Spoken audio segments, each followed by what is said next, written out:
don't like it, I don't like it, I don't like it here. You wouldn't like it, nobody likes it here. Yeah, so like, so I've basically got it to the point. Like, so Mondays is kind of a set schedule for Kaiju Review. It's going to be on Mondays. Mm-hmm. Wednesday is going to be our other podcasts. So it's like that's whichever one we decide to do at the time. Yeah. So right now we're still probably like record at least one episode of Pod of Del Toro because we're on a roll with it. Yeah. Go ahead and if you want to release that Next episode, so you can listen to it. Yeah. Okay. I'll release it when I get home. It's so much fun to do. Because the next one I think would be kind of a relatively like long episode because so much happens in it, like in a lot of puzzles. Because especially with the book 7 was a mystery that was so good. Because we got 2 more books left, and then we do an overview. Because 7 is the first time it really starts to like teach you of where the king may be, where the heir may be, stuff like that. So have you been spreading the word on the great pod? No, I haven't. No, I haven't. I've been so busy lately. It's like yesterday I spent all fucking day putting lights outside. Equipment. Yeah. Ugh. I was almost done. And I had tested all the lights before I put them out. Now, what lights are you doing? Like classic Christmas lights? Are you doing rope lights, or what are you just doing? Normal, strand of lights. Yeah. I'm still not quite done. There's a couple. I want to get some icicle lights to put over my the ledge over my door, but I'll do that later. Now, is this your doing or is this her doing? I thought while I was doing it, I'm like, I could put some icicle lights up here, and then she mentioned it, and I was like, well, I was kind of thinking about it, so I just need to go get them. But lights are difficult to put up when you don't have help. Well, you've got a 9-year-old or 9 helping you out. Just put him on the ladder. No, I didn't do anything on that, neither the ladder yet. I'll have to do that for the icicle lights. But anyways, no, because you have to daisy chain everything together. Everything. Unless you want 85 extension cords going out, which I don't want that. But so you have to be careful with how you're planning your lights to go, because they all have to go in a certain order. But anyways, testing all these lights. And put them up, because I got a staple gun. Going, 3 strands are going all around my porch. And then I go to plug them on, and hear a pop, and then they all die. And I try to track down which one had died, but I think all 3 of them dead. The fuses blew on all of them, and I didn't even replace some of the fuses, and it still didn't work. So I was like, I have a ton, so they just fuck these 3 strands. I just angrily ripped them all off, threw them away, and then put up 3 new strands. I'm surprised. And they all work. I'm surprised you don't do rope lights. Work with what I got. Have you used rope lights? Once. I didn't care for them. Oh, I love them. I don't care for how they look. You got to get the ones that change color, but No, I do white lights only. I have a very southern racist Christmas display. I've got one row of they're exaggeratedly large lights that there's 5 of them, and they're going down one side of my stairs. They're colored, and then I've got things in the windows that one is frosty and they're colored, but it's white lights. Oh. I think colored lights on the outdoors looks tacky. Speaking of being white and racist, that reminds me of something. Speaking of racism. So, No, like you've seen, like I've showed you, like it's been going all over TikTok of Bugs and Daffy doing that. Oh no, please, Master, don't whip me! Don't whip this tired old soul. Oh, yeah. yeah. And then like they come back as Abraham Lincoln, and going, "What's this I hear about you whipping the slaves?" Yeah. So I was like scrolling through TikTok, and I'm pretty sure you're aware of like Mel Blanc when he was in the car crash. Yeah. And like he's happened to like perform in the bed. Yeah. Are you aware he almost died? Yeah. And how Bugs Bunny was the only thing that kept everybody. Yeah, because he was in a coma. And everybody, like it's saying, nobody would talk to him. But then, like when they did, when somebody addressed him as Bugs, Bugs, how you doing? And he came out of he was slowly coming out of it, and he would answer, "What's up, Doc?" Yeah. And they would only talk to him as Looney Tune characters, and each one would respond back, and it just took forever turn your walkie off. And it just took forever for him to come back. But if it wasn't for Looney Tune Gang, Mel probably would have been stuck in a coma and died. And he recorded at his hospital room for forever. Yeah, they set up a thing with him and what's her name that did. Granny? Yeah, Granny. She did the girls. Yeah. In Looney Tunes, which was only like a handful. Yeah.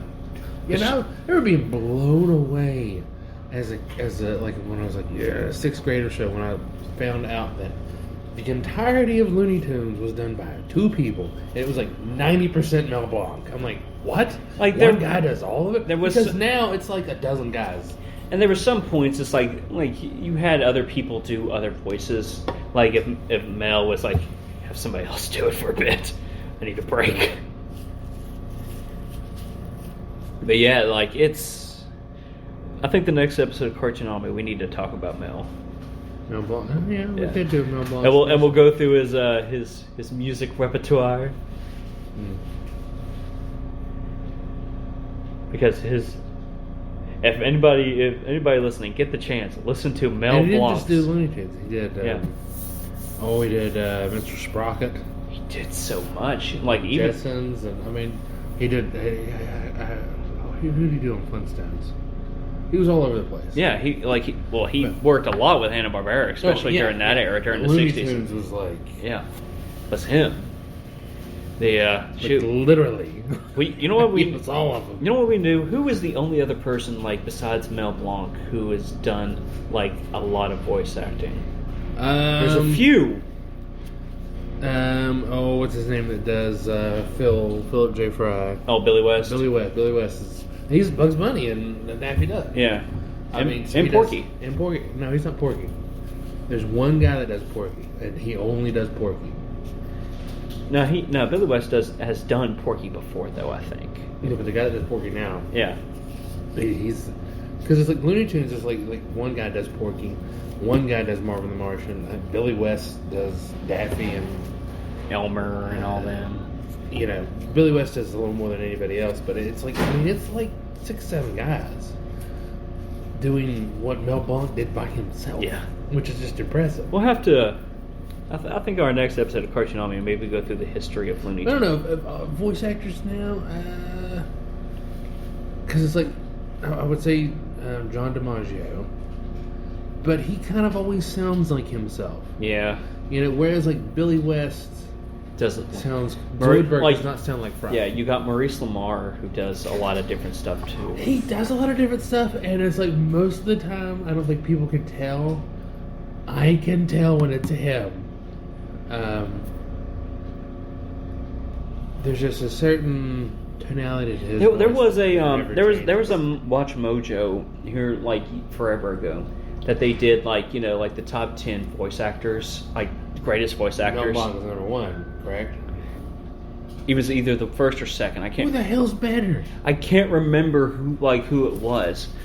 Oh, the only other person that would have been close to it would have been Homer Simpson. Dave. Castanella. Yeah. Castanella. I can't remember that. That would be the only other. Because that's another voice actor that has done a lot of stuff. Yeah, he does. I mean, with The Simpsons, everybody on there does a lot of stuff. But The Simpsons, the whole voice cast, they have their main voices that they do, but then they all do like 5 or so other voices of different characters. And it's the same way with Futurama, except for Katie Sagal. She only does Leela. She has only ever done Leela. She has never done anyone else. We talked about this, remember? We did this on like we did this on like one of our early episodes of Cartoonami. And she, I mean, even when she is Leela, she's just Katie Sagal talking. She doesn't change her voice in any way, shape, or form. I love her as Leela, but she only does Leela.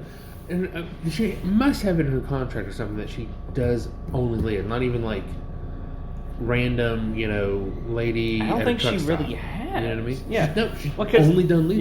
Yeah, because we looked it up and she said, well, she was Clobberella, she was Lee Lemon, she was Lee Lemon, sir. But everybody else does a bunch of other ones, John DiMaggio does Bender, but then he does Randy, and he does a lot. He does the weird ones. Yeah, and Billy West is 5 or so people. It's like half the case, half the main cast. Tress MacNeille does all the girls on the whole fucking show, and you would think that Katie Sagal would maybe help out a little bit on that. Yeah. Did she do? Tress MacNeille is everybody, every girl in that show. Also, Tress is on a lot of stuff. Yeah, she's the Lady Mel Blanc, because she is the entirety of the female cast in Futurama, Leela aside. Who Cree Summers is another good one. Yeah. Tara Strong is, of course, just probably the princess of voice acting.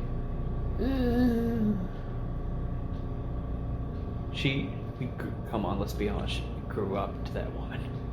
We grew up to listening to that woman speak.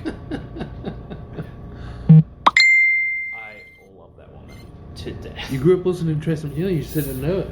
Yeah, you did know it. But also say Craig McCracken and all that before we even knew who they were. Yeah, it's even to an extent we kind of knew who Mel Blanc was as a kid. Yeah.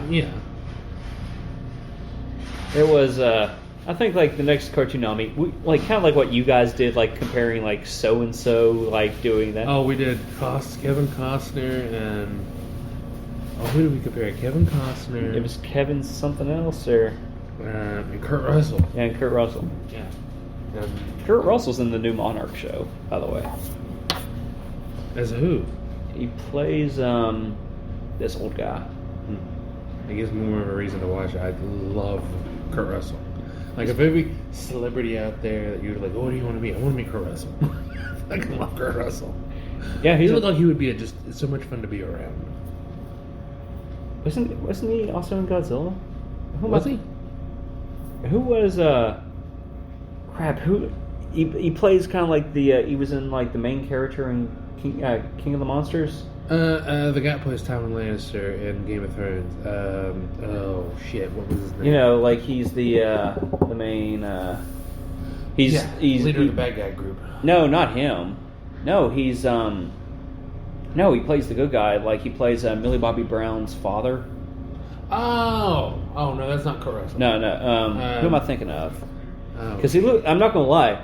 He looks like that. I can't. We're just going to bring it up because I cannot actually remember. Yeah, so it's. Was it time to go? No. I was just checking to see what that message was. We still got 45 seconds left. 45 whole seconds. I can't remember. It's killing me. But yeah, yeah, he was in Monarch, in episode 3. Episode 2 or 3. Either way, it was really good. It's worth watching. Kyle Chandler. Yeah. He's been in a bunch of stuff. Yes. Charles Dance. That's the guy I'm thinking of. Played Tywin Lannister. Yeah. Did a good job. Oh, yeah. No, he does a good job in everything. Yeah.